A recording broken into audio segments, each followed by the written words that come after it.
number 21. Pack up your sorrows. Got lots of those these days.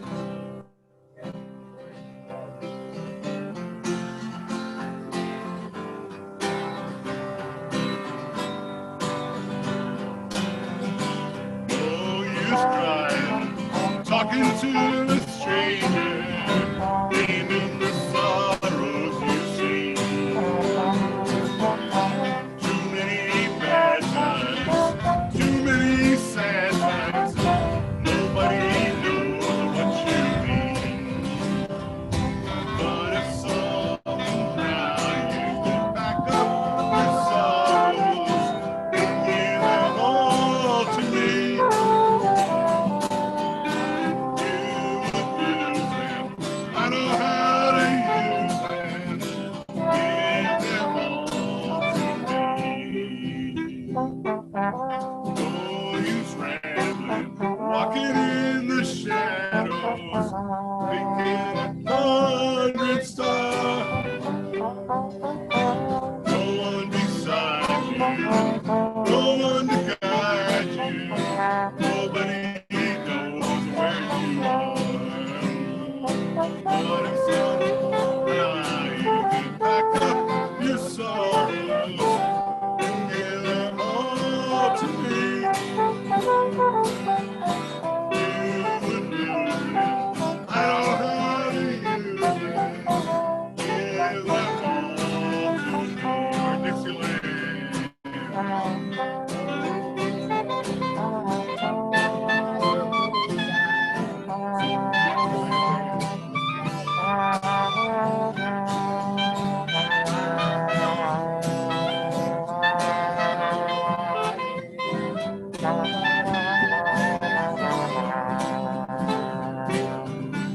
Oh, you's roaming, walking by the roadside, seeking a satisfied mind.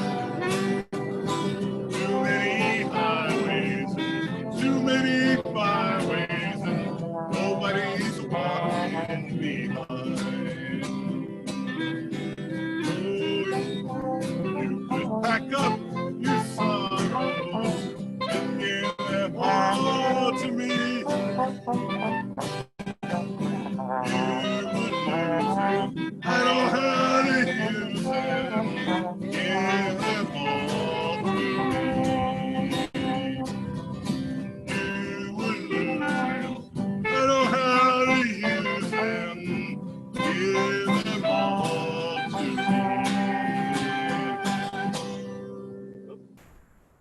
Woohoo! We got one more request. Benita's Number asking. 5 is Number Keep on the 5? Sunny Side. Keep on the Number sunny 5. side. There you go. We got another. We got a sun thing. Keep on the sunny side. Look at how blue the sky is. I know it's still. Benita, you're welcome to sing "You Are My Sunshine" during your section this morning when you lead stuff.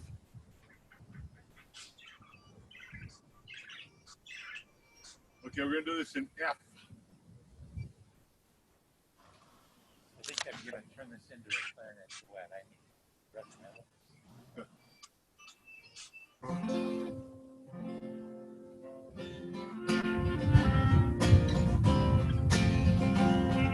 There's a dark and a troubled side of life. There's a bright and a sunny side too. Though we live in darkness and strife, the sunny side we also make. Keep on the sunny side, always on the sunny side. Sunny side of life will help us every day. It will brighten all the way if we keep on the sunny side of life. The storm and its fury broke steady, breaking hopes we cherish so near. Clouds and storm and it pass away. The sun will shine again bright and clear.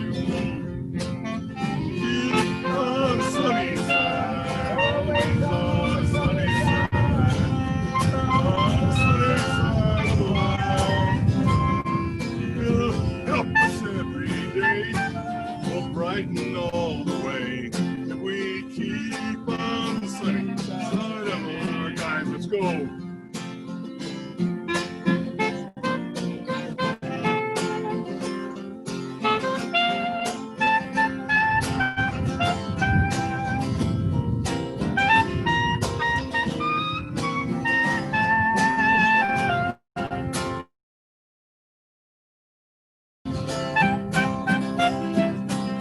Onto the chorus.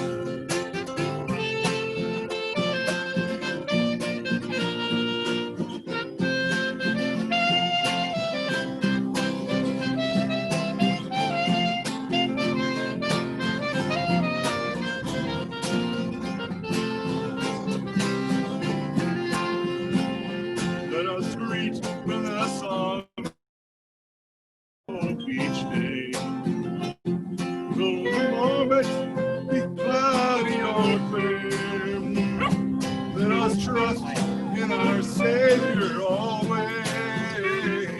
Keep us everyone in His care. Keep on sunny side, always on the sunny side. Keep on the sunny side of life. Will help us every day. It will brighten all the way. If we keep on the sunny side of life. If we keep on the sunny side of life. Woo! Nice. We're going to have more songs throughout the service, and we're going to have some music at the end as well. But for now, welcome to Walker Church, where our mission is to nurture spirituality, build caring community, and work courageously for peace with justice and mercy. Blessed be. So grateful for all of you to be present this morning. We're trying out a new thing, so continued feedback about what you're hearing and what you're seeing and stuff like that is great as we experiment. Over here we got some people over the fence checking things out, which is kind of fun. If you are interested in coming to the church and doing a poem or doing some music or anything like that, you're welcome to sign up. I added a sign up genius to our email this last week that you could sign up to do some leadership as we begin kind of hybrid getting back together. I want to invite Benita now. Benita's going to, because it's solstice this morning, Benita's going to lead us in a solstice gathering.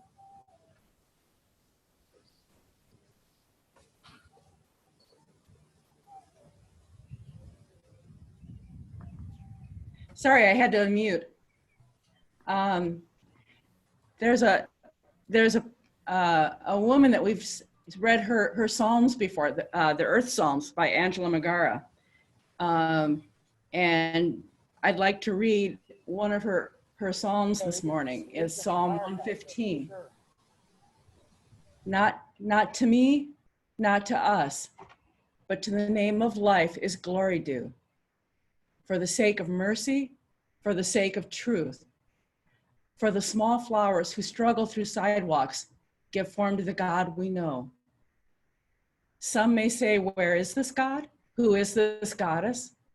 I say, in the sky, in the leaf mold, under the step of the bear, all is inside the wheel of divinity.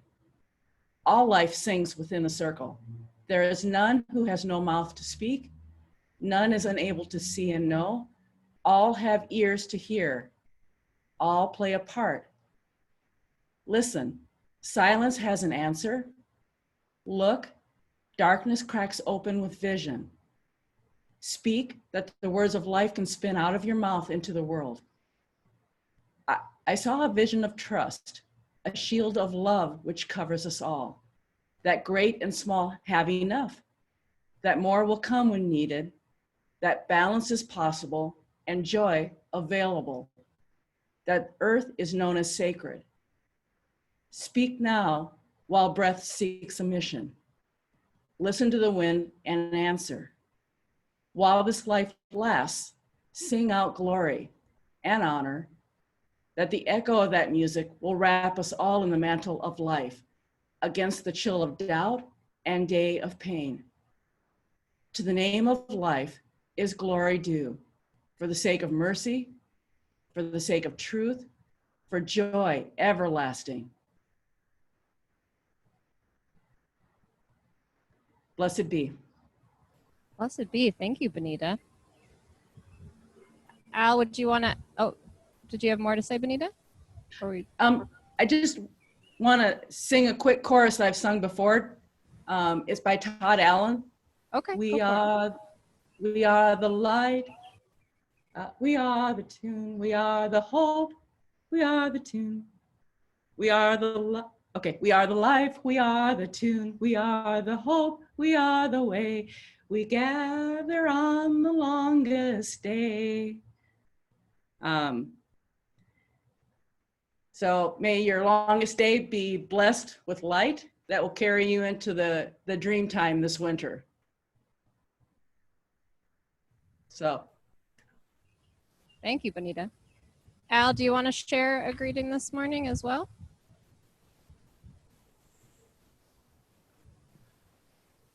So, my relatives, welcome here. Here where we are all together in our disparate physical positions in facing different directions. Here where we are all together on this molten-hearted Gaia. Here where we are in the radiance of soul and the reflected light of Luna. Here where we are between the Southern Cross and Polaris, and always, always are within this extraordinary, confusing, confounding, uplifting, transforming mystery, a mystery that pours forth an endless ocean of discovery that we're walking along the shore of. And as we turn and look at our footprints, some are there and some are not. I am just thrilled to be here in this virtual, and for those of us here in the yard and the sanctuary, the physical proximity connection. I'm thrilled to see the light in our eyes, your eyes, that light in your eyes that is the seat of essence and spirit and divinity that merges through all.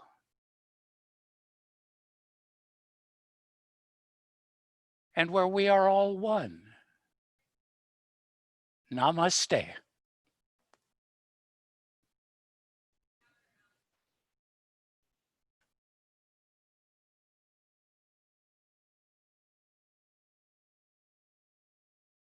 So thank you for sharing, Alan. Thank you for sharing, Benita. We're grateful to all be together on this Solstice Sunday. So this is our symbolic time of offering. You're welcome to go on the church website and you can set up a way of doing PayPal on the church website as a good way to give offering. There's also, and if you want, there's also ways that you can give for the Powderhorn Park Sanctuary and things like that. We'll be talking a little more today, later, about if you want to be someone who gets involved with some of the small groups and things going on, but also if you want to start doing volunteering and things with the Powderhorn Park Sanctuary. So I picked a couple songs as our special music today that are a little bit on theme of the scripture that'll be coming up. So we've got 184 as our music.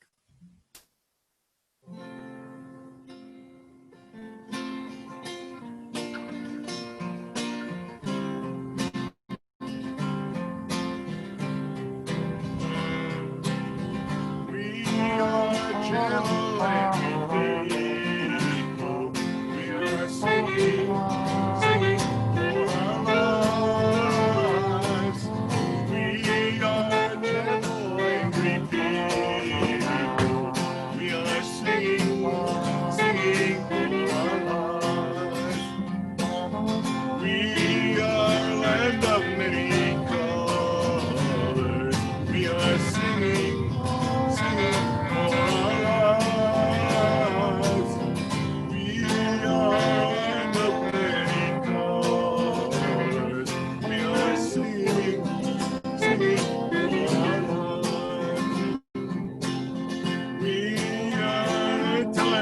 this people. We are singing, singing for our lives. We are anti-racist people. We are singing, singing for our lives. Here's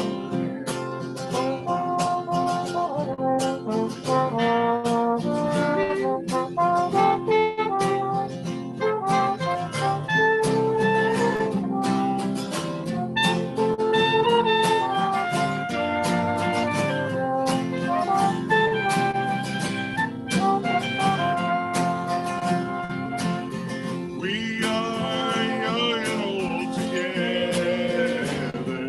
We are singing, singing for our lives. We are young and old together. We are singing, singing for our lives.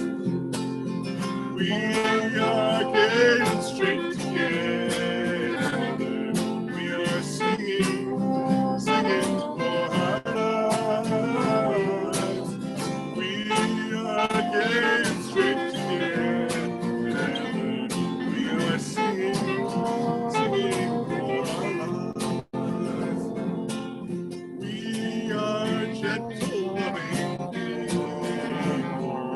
We are singing, singing for our lives.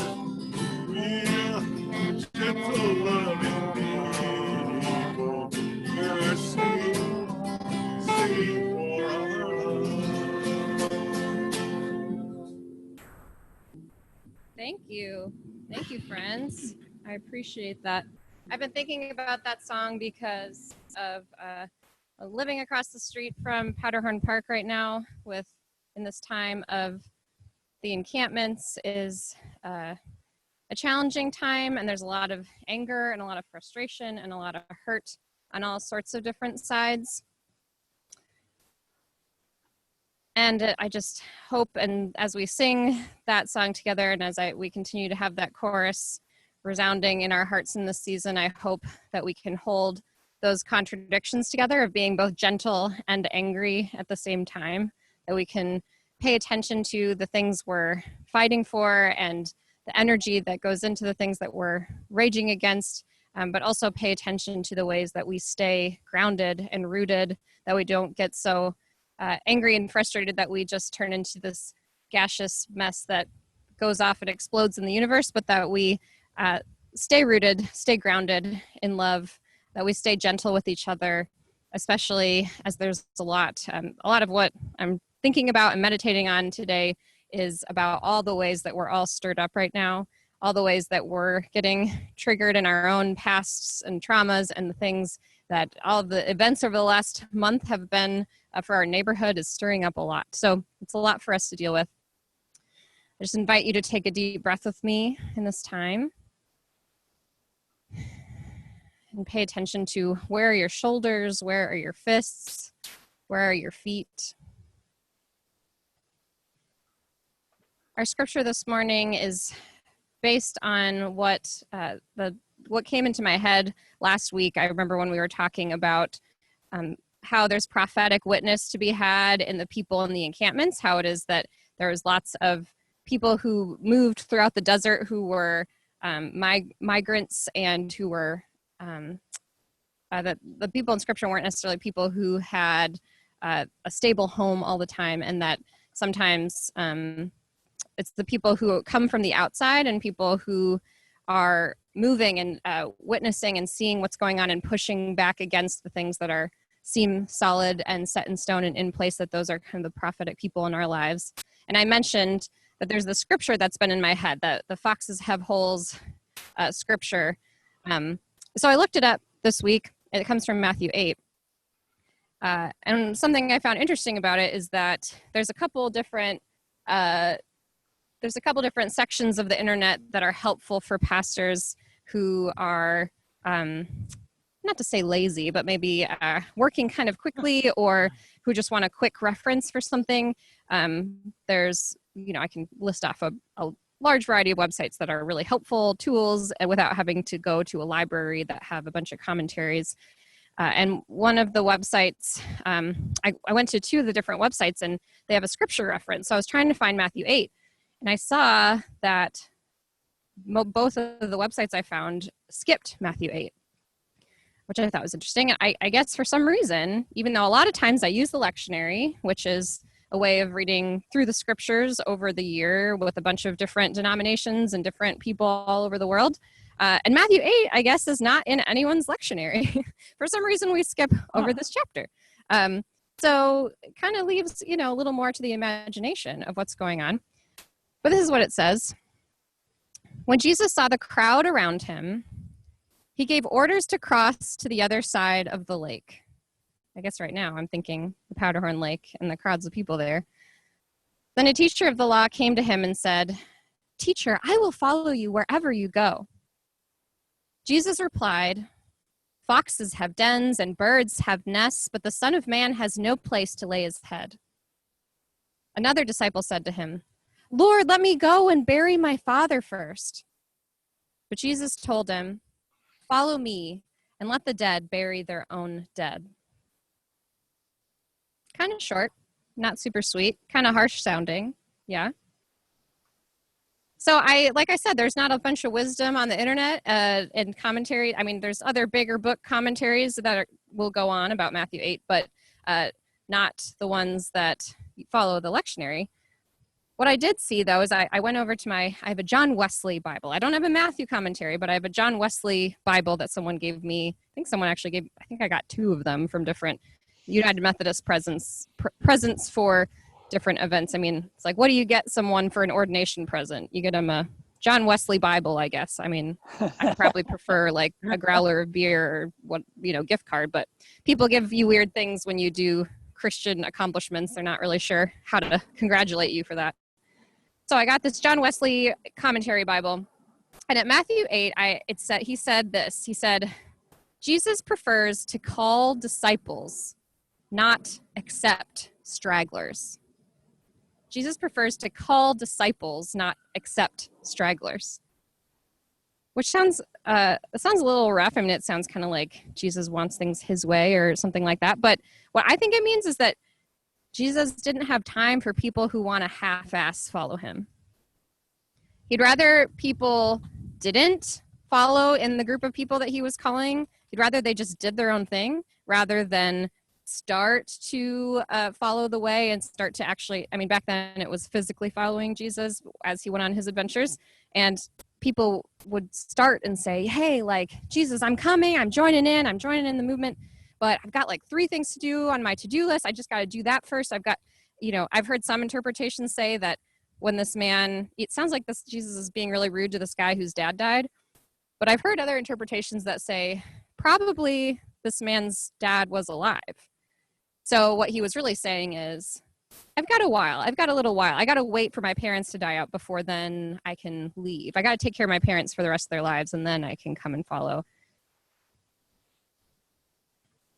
What I'm hearing in this text is that following the way of the Spirit, the way of a more holistic, deep way of living your life, whatever that means to you, whether that's following Jesus or the Christian way or on your spiritual walk, that living this sort of spiritual life, this deep way of looking at the world, isn't comfortable or always safe. That following Jesus is something that is not comfortable all the time, that following the way of our spirits, the way of trying to stay and be deep in our lives and in ourselves and not abandoning ourselves and not trying to cut corners and make life a little easier to just feel better for a little while. But that is not always comfortable and not always safe. We're coming off of a pretty big month, a pretty big season in this neighborhood from the whole world's eyes being on us after the murder of George Floyd. And now, of course, the pandemic is affecting us as well. And now we've got hundreds of people who are living in Powderhorn Park in our neighborhood. People displaced.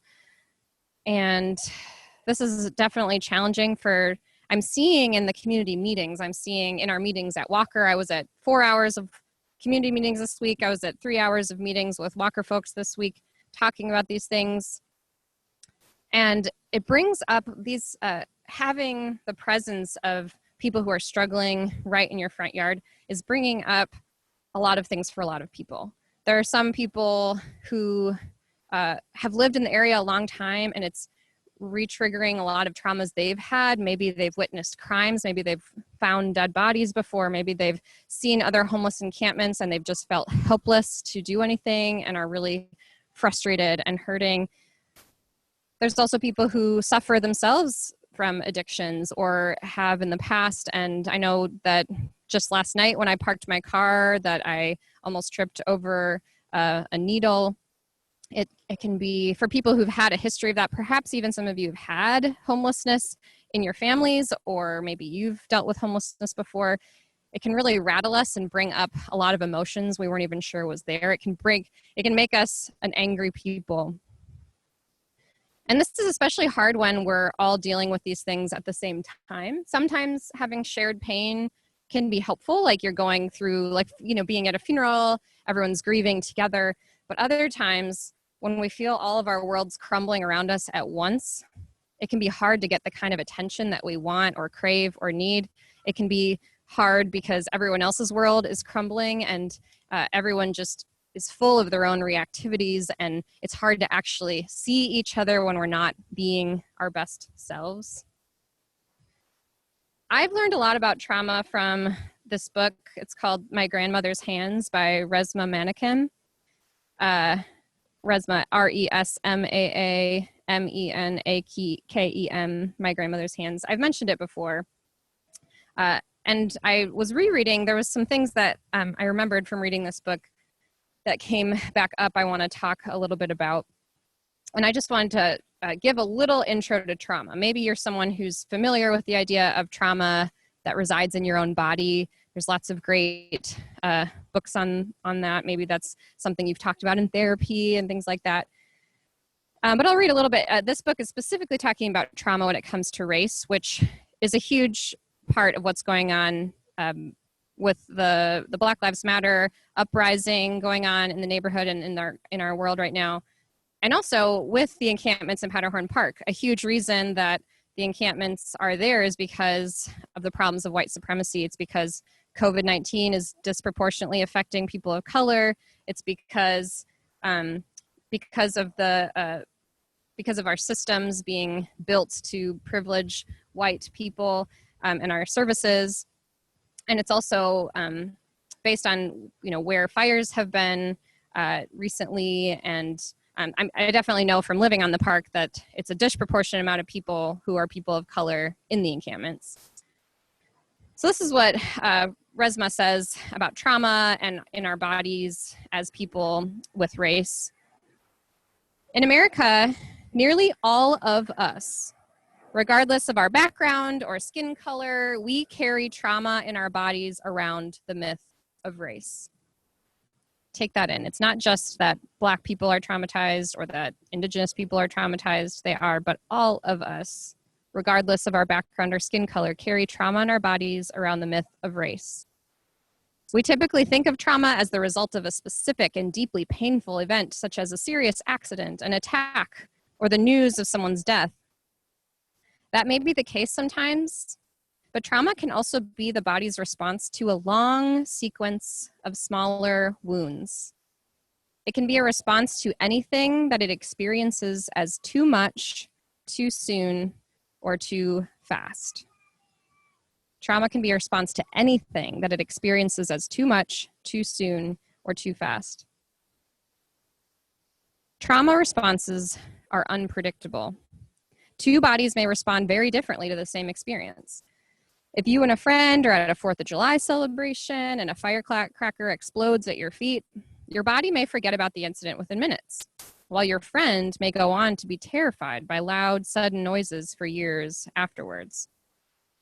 When two siblings suffer the same childhood abuse, one may heal fully during adolescence while the other may get stuck and live with painful trauma for decades. Some Black bodies demonstratively suffer deep traumatic wounds from white body supremacy, while other bodies appear to be less affected. Trauma or no trauma, many Black bodies don't feel settled around white ones. Full stop. For reasons that are too obvious.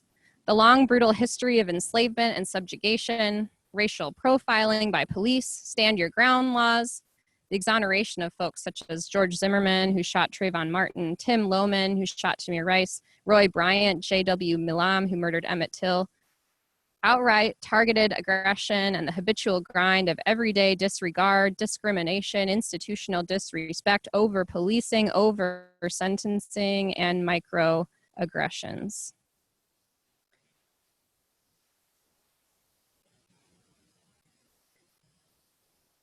It's actually interesting that Resmaa is actually from Minneapolis. He has worked with the MPD at different times. He has often made his home in this place.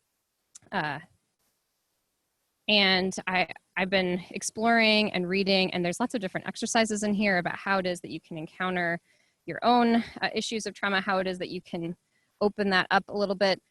And besides just accepting and realizing that you've got trauma in different places, what I find especially interesting for our conversation today is that he's talking about how the process of unlearning different habits that we have regarding our trauma and the ways we react to things, it's not a painless process.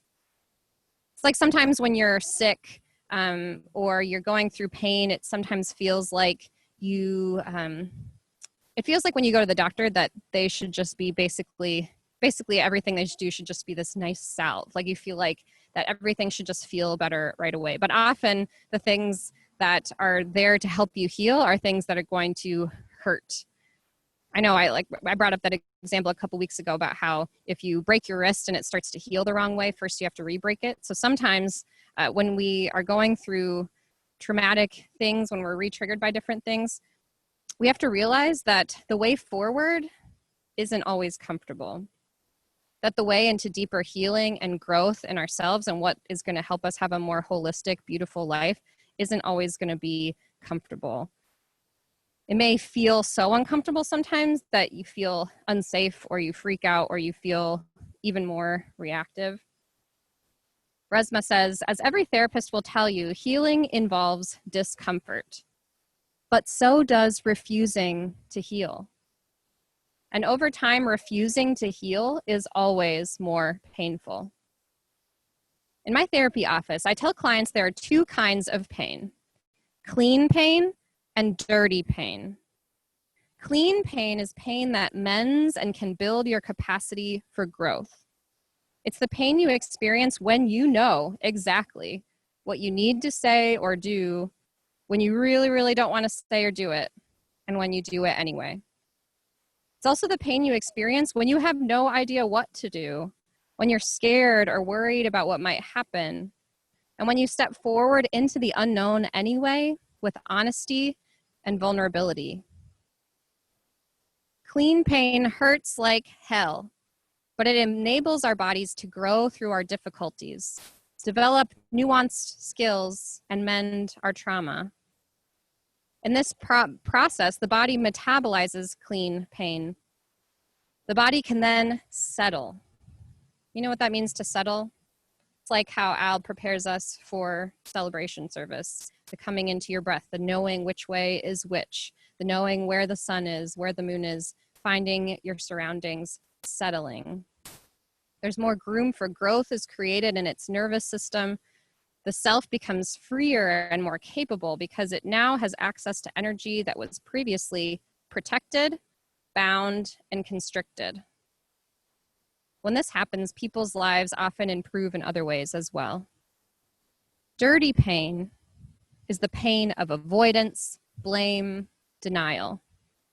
When people respond from their most wounded parts, when they become cruel or violent, or physically or emotionally run away, that's dirty pain.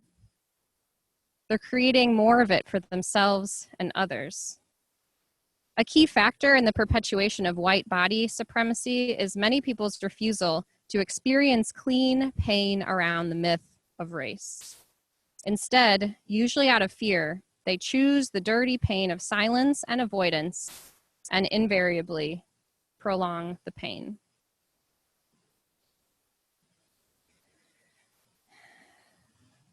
There's two things I'm thinking about in talking about the clean pain and dirty pain and how I react to that. What's that building up for me? What am I thinking about in that? And what's something that we can all be talking about and thinking about together? Is I think about how the dirty pain situation, I feel like sometimes comes up when we're not willing to go deep enough. I think for myself, I think about how sometimes at the end of a hard day, I have these sort of coverall ways of dealing with pain that is just kind of going on the surface level. Sometimes it's good to have a glass of wine at the end of the day to relax, to watch a show or whatever and zone out a little bit. But sometimes these same tools, I can feel it in myself. Maybe you can think of examples for yourself too. There's things that are actually helping me avoid getting into the deeper, clean pain headspace. I think about this when it comes to the issues we care about too, that sometimes we're not willing to go deep enough into the problems around us.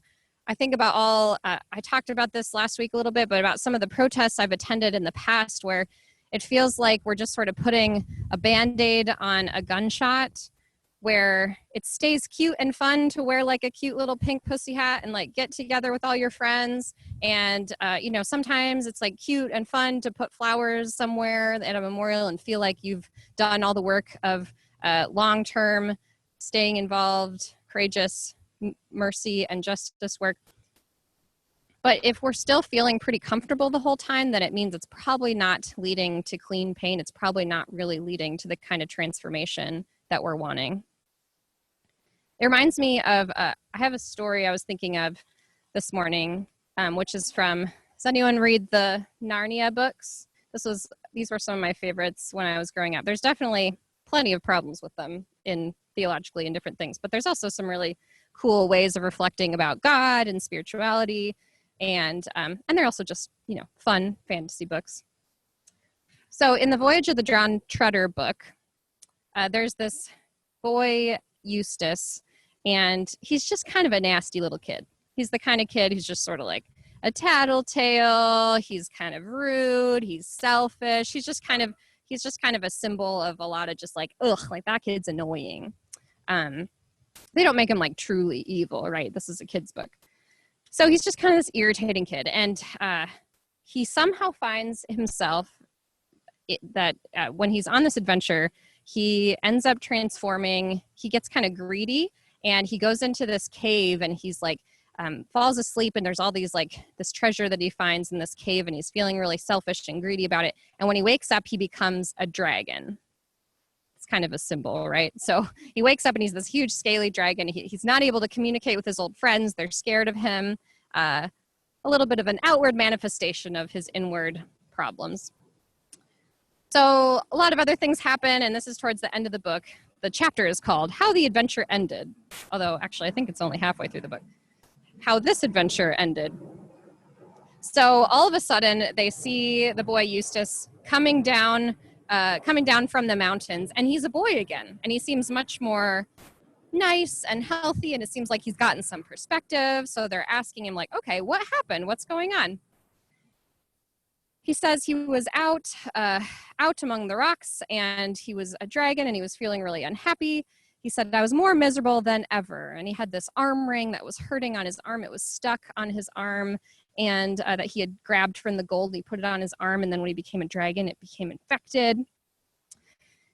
And he said, anyways, I looked up miserable, and I saw the very last thing I expected, a huge lion coming slowly toward me. And one queer thing was that there was no moon last night, but there was moonlight where the lion was. So it came nearer and nearer. I was terribly afraid of it. You may think that being a dragon, I could have knocked any lion out easily enough, but it wasn't that kind of fear. I was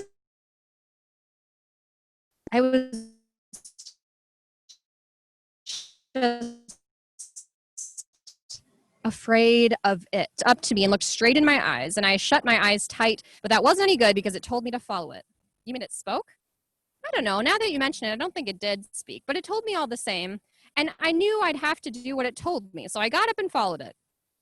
And it led me a long way into the mountains. And there was always this moonlight over and around the lion wherever we went. So at last we came to the top of a mountain I'd never seen before. And on the top of this mountain, there was a garden, trees and fruit and everything. And in the middle of it, there was a well. I knew it was a well because you could see the water bubbling up from the bottom of it. But it was a lot bigger than most wells, like a very big round bath with marble steps going down into it. The water was as clear as anything. And I thought if I could get in there and bathe, it would ease the pain in my leg. But the lion told me I must undress first. Mind you, I don't know if he said those words out loud or not, and I was just going to say I don't have any clothes on. Well, then I suddenly thought that dragons are snaky sort of things, and snakes cast their skins. Oh, of course, thought I, that's what the lion means. So I started scratching myself, and my scales began coming off in all places. And then I scratched a little deeper, and instead of just scales coming off there, my whole skin started peeling off beautifully, like it does after an illness, or as if I was a banana. In a minute or two, I just stepped out of it, and I could see it lying there beside me, looking rather nasty. It was a most lovely feeling. So I started to go down into the well for my bath. But just as I was going to put my feet into the water, I looked down, and I saw that they were all hard and rough and wrinkled and scaly, just as they'd been before. Oh, that's all right, I said. It only means I had a smaller suit on underneath the first one, and I'll have to get out of it too. So I scratched and I tore again, and this underskin peeled off beautifully, and out I stepped and left it lying beside the other one and went down to the well for my bath. Well, exactly the same thing happened again, and I thought to myself, oh dear, how many skins have I got to take off? I was longing to bathe my leg. So I scratched away for a third time, and I got off a third skin just like the two others, and I stepped out of it. But as soon as I looked at myself in the water, I knew it had been no good. Then the lion said, "You will have to let me undress you." I was afraid of his claws, I'll tell you that, but I was pretty near desperate now. So I just lay flat on my back, and I let him do it. The very first tear he made was so deep that I thought it had gone right into my heart. And when he began pulling the skin off, it hurt worse than anything I've ever felt. The only thing that made me able to bear it was just the pleasure of feeling the stuff peel off. You know, if you've ever picked a scab of a sore place, it hurts like billy-o, but it's such fun to see it come away. I know exactly what you mean, said Edmund. Well, he peeled the ghastly stuff right off, just as I thought I'd done it myself the other 3 times, only they hadn't hurt. And there it was lying on the grass, only ever so much thicker and darker and more knobbly looking than the others had been. And there was I, as smooth and soft as a peeled switch and smaller than I had been. Then he caught hold of me. I didn't like that much, for I was tender underneath now that I had no skin on, and threw me into the water. It smarted like anything, but only for a moment, and after that it became perfectly delicious, and as soon as I started swimming and splashing, I found that all the pain had gone from my arm, and then I saw why. I'd turned into a boy again.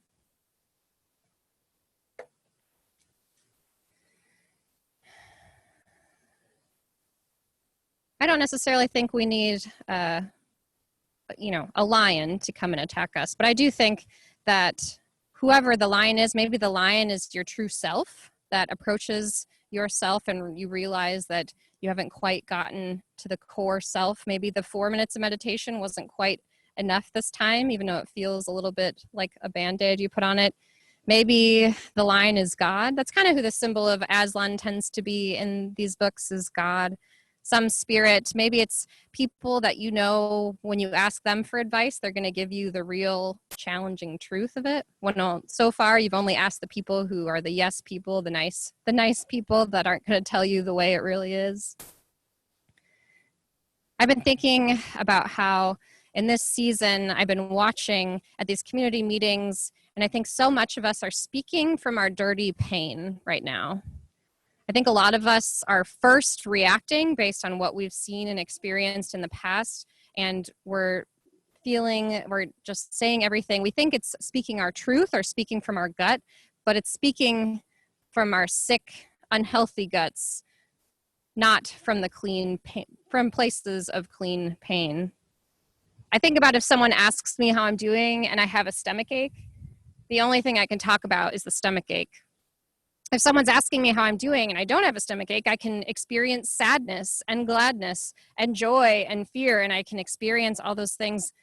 But until I work on myself and get to the core of who I am and feel all those things truly and deal with and encounter the trauma and things going on in my heart, I can't really truly be my full self. And I can't really get the kind of healing I want and crave and the connection I want and crave from others until I'm willing to face that in myself. I know that there's one thing in particular that I think about when it comes to like what part of my dirty self is like the white body supremacy that lives in me. There's sort of a trend going around on the internet and stuff where if there's sort of a white woman who's being racist without realizing it, they call her Karen. It's like, oh, she's being a Karen, or thanks, Karen. And some people have taken offense to that. I think it's really helpful because if I start to think something that it feels sort of judgmental or racist or, you know, whatever it is that I feel triggered in me that seems to have not the healthiest roots, I can talk to myself. I can be like, okay, Karen, I see you. I see that, you know, I grew up in the suburbs. I've lived in a lot of wealthy cities, and I definitely have that tendency to be like, okay, you could have not dropped that wrapper on the ground and start judging them for what they're wearing or whatever. And I can say, okay, Karen, name that, put it away. And I told someone about this thing that I've been doing of like naming that thing in myself, Karen. And they said, well, why don't you just kill off the Karen in your head? And I thought about that. I was like, you know, that would be really nice. It would be nice if I could just rip off the Band-Aid of white body supremacy that has been a part of me since before I was born, since the generations of trauma that my ancestors have had from their own issues and persecutions and things, and the things that I've inherited in my body because it lasts for generations. If I could just rip that out like a Band-Aid, if I could just, you know, murder it in my head, I would. But I think that's unrealistic. Kind of like how I think sometimes when we get to these protests, we think that in just one little Band-Aid, we're going to get rid of everything, and we burn ourselves out and go back to the way we were. And to this person, I said, you know, I don't think that my inner Karen can die like that. I think she needs to die by a slow starvation, which sounds a little horrifying. But what I mean is that, you know, what grows in you is what you feed, right? So I can name and acknowledge that Karen within me, the issues and the problems that I have, and I can name it. I can pay attention to her. I can say, what is it you're trying to tell me, little Karen? And I can just not give her what she wants. Instead of being afraid of the person I'm afraid of, I can encounter them. I can approach my own discomfort and stop pretending like it's safety I'm looking for when actually it's just comfort I'm looking for. Like Martin Luther King Jr. said, are we looking for peace? Or are we looking for quiet? So I want to end, I know I've been a little long today, but I want to end with a little body-centered practice. Like I said, in My Grandmother's Hands, there's a whole bunch of different practices and a lot of you have meditation practices. This is all along the same stuff. It's wonderful. It's all very healing. If anyone ever knows why Al is such a calm person, that's, you know, he does a lot of this kind of stuff. So take a moment to ground yourself in your own body. Notice the outline of your skin. Notice the slight pressure of the air around it. Experience the firmer pressure of the chair, the bed, the couch beneath you, or the ground or floor beneath your feet. Can you sense hope in your body? Where? How does your body experience that hope? Is it a release or an expansion? Is it a tightening born of eagerness or anticipation? What specific hopes accompany these sensations? The chance to heal? To be free of the burden of racialized trauma? To live a bigger, deeper life? Do you experience any fear in your body? If so, where? How does it manifest? As tightness? as a painful radiance, as a dead hard spot? What worries accompany the fear? Are you afraid your life will be different in ways you can't predict? Are you afraid of facing clean pain? Are you worried you will choose dirty pain instead? Do you feel the raw, wordless fear and perhaps excitement that heralds change? What pictures appear in your mind as you experience that fear? If your body feels both hopeful and afraid, congratulations. You're just where you need to be for what comes next.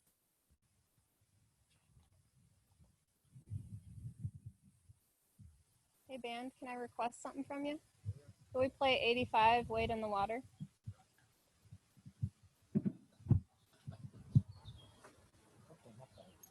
The band. We're just dead souls back here. Don't mind us. We're waiting for our spirit to new birth. 80 what? 85. You got it, man. That was a sweet dream, though, that you just woke me up out of. I feared there was an angel in front of me somewhere talking gospel.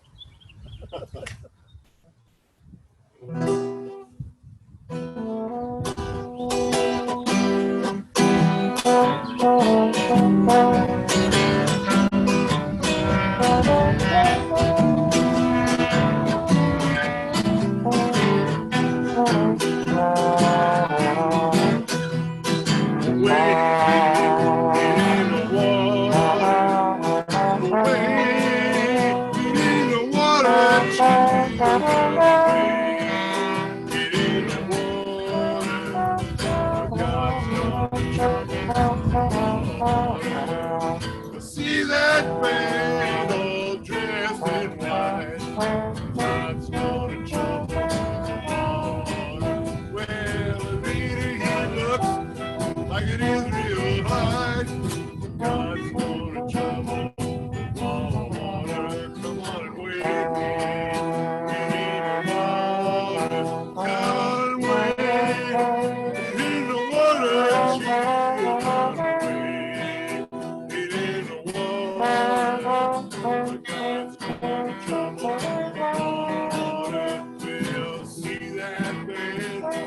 Dressed in red, God's gonna jump on water. Well, it looks like a band that Moses led. God's gonna jump on water. Come on, wade in the water. You gotta wade in the water, children. Wade in the water. God's gonna jump on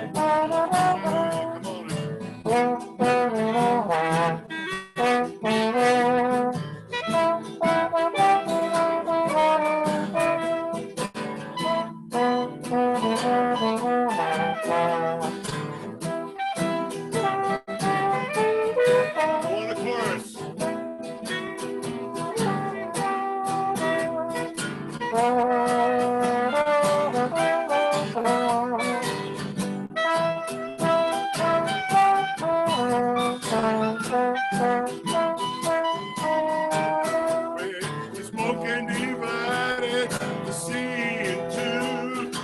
God's gonna jump on water. Allowed all the people to pass right on through. God's gonna jump on water. Come on, wade in the water. Come on, wade in the water.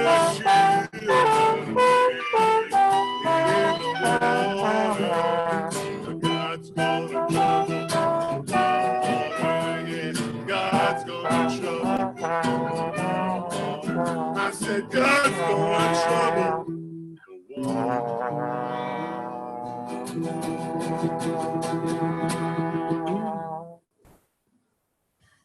Thank you, band. That was very good and One of jazzy. my favorites. It's a good one.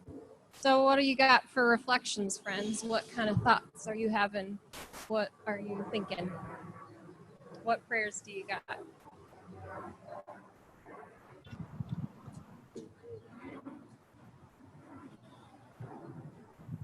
If anything.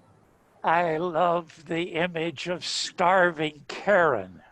I heard you laugh from all the way over here. it is so perfect to the process of moving into other ways of being than the way that one thinks one is trapped in. It's just wonderful. She becomes less and less powerful. Thank you. Thanks, Al. Being a Karen, I've tried to hide that my whole life. You've done what? Well, my real name is Karen. Oh, I've been trying to shut that down since I was in high school, and I've been feeling something. Thank you. Casey was years ahead of her time because she got rid of Casey was dealing with the Karen-ness from day one.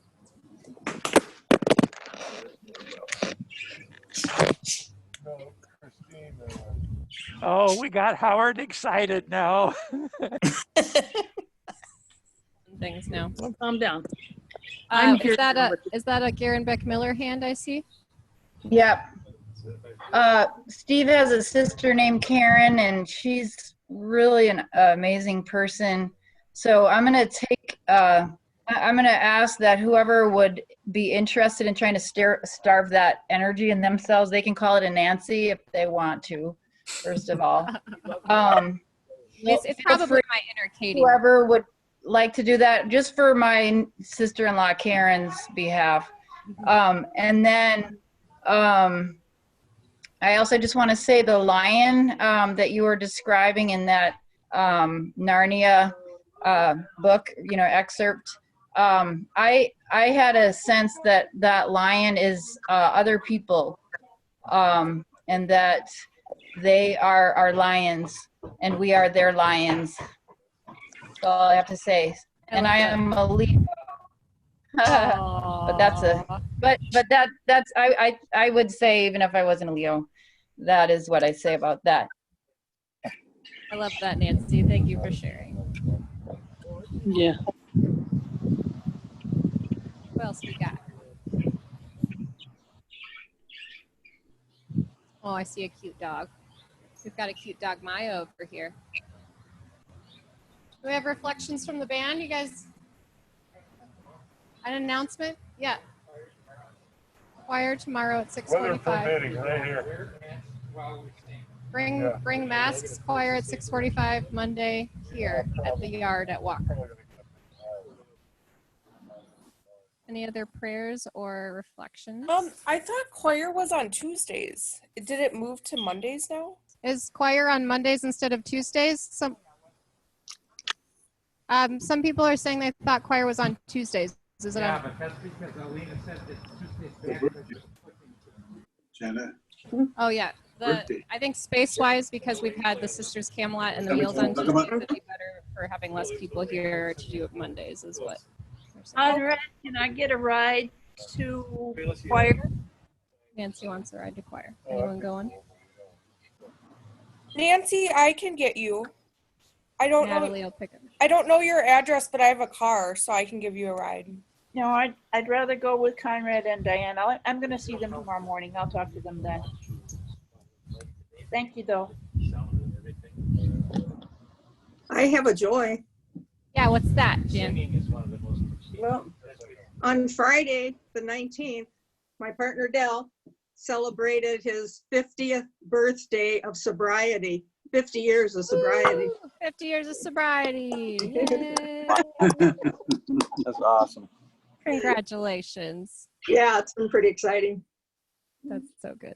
You can hold this if you like. We got a Mary. You got anything? Mary and Howard? No? Just going off your dog and...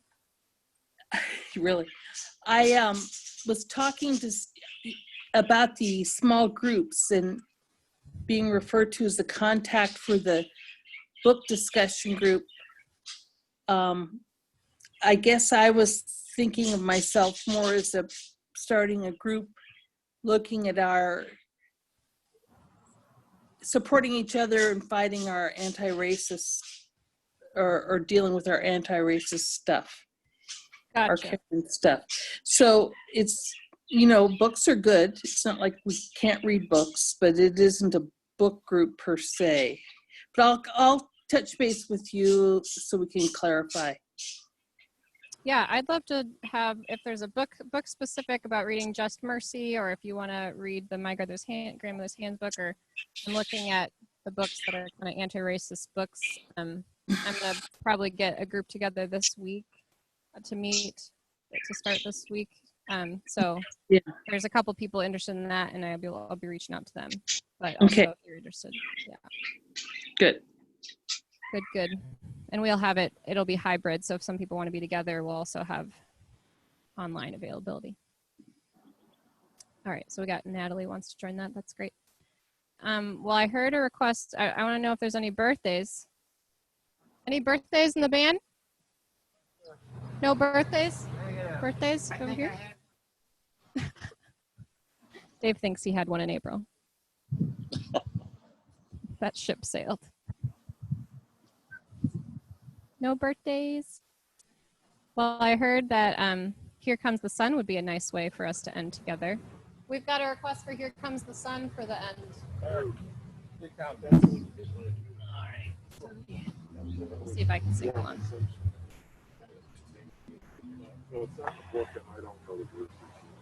What page is that on? Well, let's figure it out here.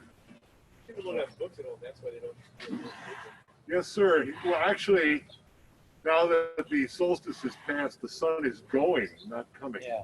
That's true. Now that solstice past, the sun is going. We can still be excited about the longest day. 19 hours. Longest day, and the sun is And here in right fact, it's 11 hours. That was yesterday was the longest day. Oh, yesterday was the longest day. I don't know what day it is. That was fast because it felt like it just got here. It always feels like it comes too soon. So we need to just substitute there goes the sun and stuff. 58. 58. And gotta get people out again. All right. Yeah, it would be. I wish we had a little more room out here. Spread it out.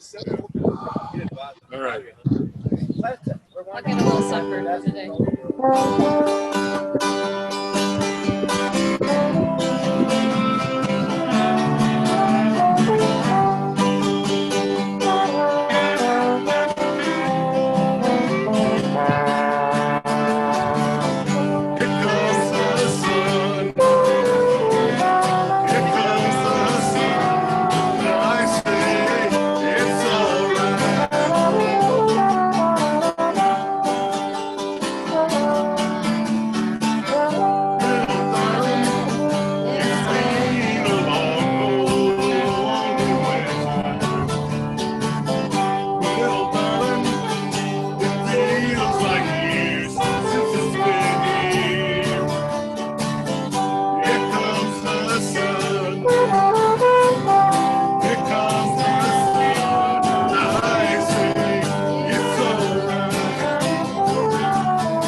peace and power and be full of joy today.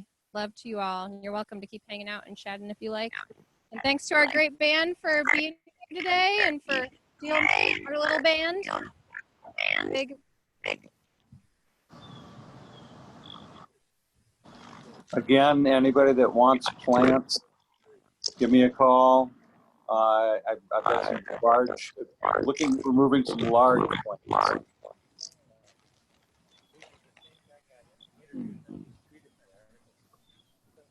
Doodles.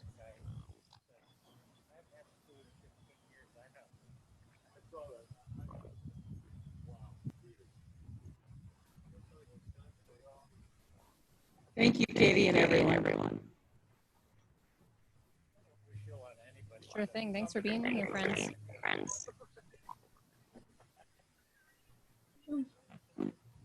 Bye, everyone. Good week.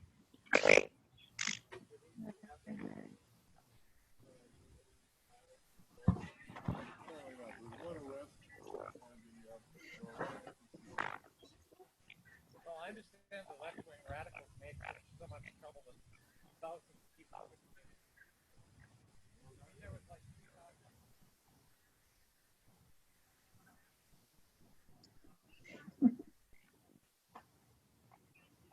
3,000. I'm not going to leave.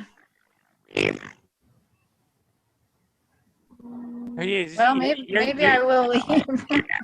Well, I'll join you. Good to see you all. Blessed be. I gotta go. Have a good day, Bonita. Thanks for the poem.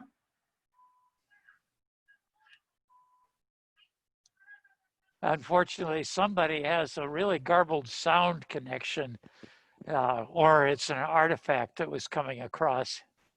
How did y'all experience the quality of the music from the band? Did it seem Good. reasonable? Oh, good. Yeah, I thought it was good. Yeah, it was Thank really you. good. Thank you. It was the first time the sound system has ever been used this way. Yeah. There's a, back in the green room, there's a 50-foot long, they call it a snake. And it's got a dozen plugs on the end of it to put microphones and instruments into. So I pulled that out into the yard and then configured everything for it. And then as Murphy's laws guarantee, at the point that everything was ready, all we needed was the Zoom connection.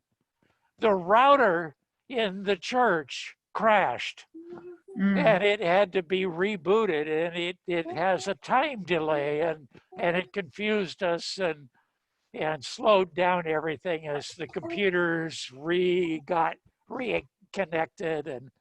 But yeah, I'm glad to hear the experience of the sound was what we went for. I heard it well. I mean, I heard it was clear to me. I can't speak for others, but it was clear to us. Yeah. Well, it sounded really good to me because, like I was saying at the beginning, I was mixing on the board to what I'm listening to in my computer's connection to Zoom. Mm-hmm. So I'm getting the same feed that y'all are too. And so I was doing some final balancing, but this is really fun to be expanding all of this into this new.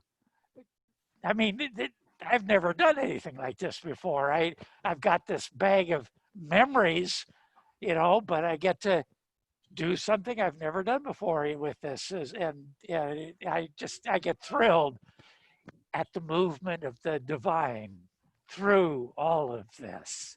That brings us all together. Woo!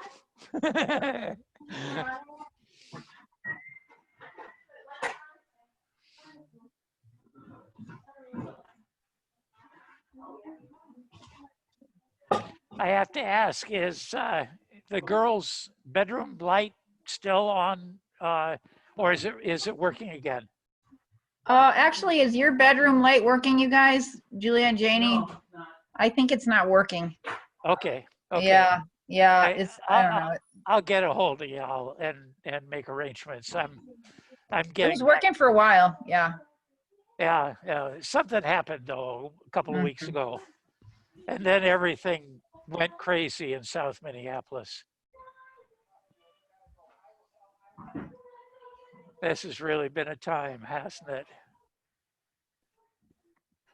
Huh.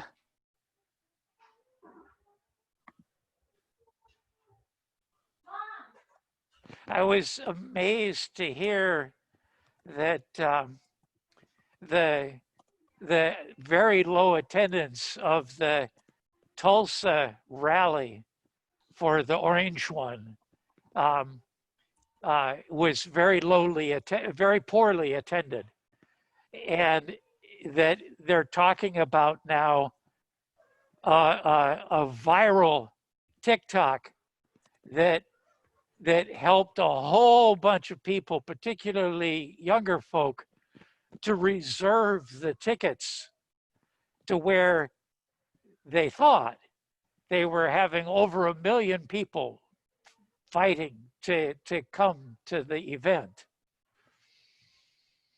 And it reminded me of David Hogue, one of the high school seniors from Marjorie Stillman, and how he handled the attack of a Fox newscaster who tried to do some character assassination. And instead of talking about it or countering it or anything in the media, he just simply texted the sponsors for that particular news show. And that went viral. And within half a day, he got an apology. It was, this creativity of these kids these days. I just get delighted by. Maybe the fact that, Trump's rally was not well attended. I mean, I guess we could also look at it like we're more similar than we are different as far as people. We need to take care of ourselves physically. Maybe COVID had a lot to do with that, I'm guessing, and I'm glad for it. In that sense, I'm glad for COVID. But in any case, like, it does kind of remind me potentially that, like, we are trying to stay healthy. That's kind of, we all are oriented that way, trying to do what we need to do for ourselves. And we're all in the same boat together. And, maybe we're all more similar than we like to think we are. One can hope that the similarities are increasing and strengthening. That's what's really necessary. Yep. Yep. And yet there is, I believe, some creative monkey wrenching happening. And I guess that's what I appreciate too, is an inventive and a non-combative way to do it. That enlists participation of many and draws them into a common spirit. And that was part of the genius that I saw in David Hogue. And if this report about this TikTok viral campaign to go out and get tickets that you never intend to use, but to go get them, I see. To Okay. monkey wrench, Yeah. deliberately Yeah. monkey wrench. That is another form of community building. Mm-hmm. Yeah. Yeah, there's a certain perversity to it.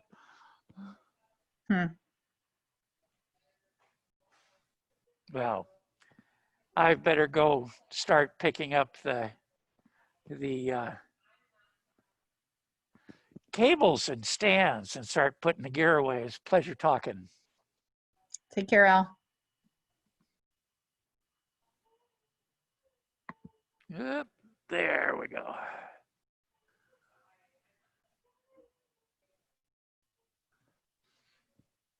Okay, I'll give you the ability to close the meeting. It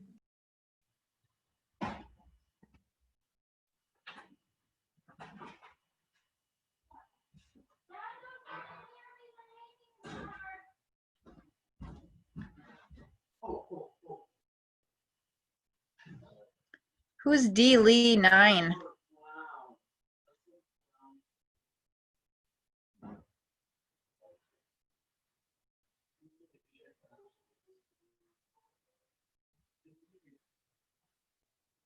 Okay, I'm gonna close.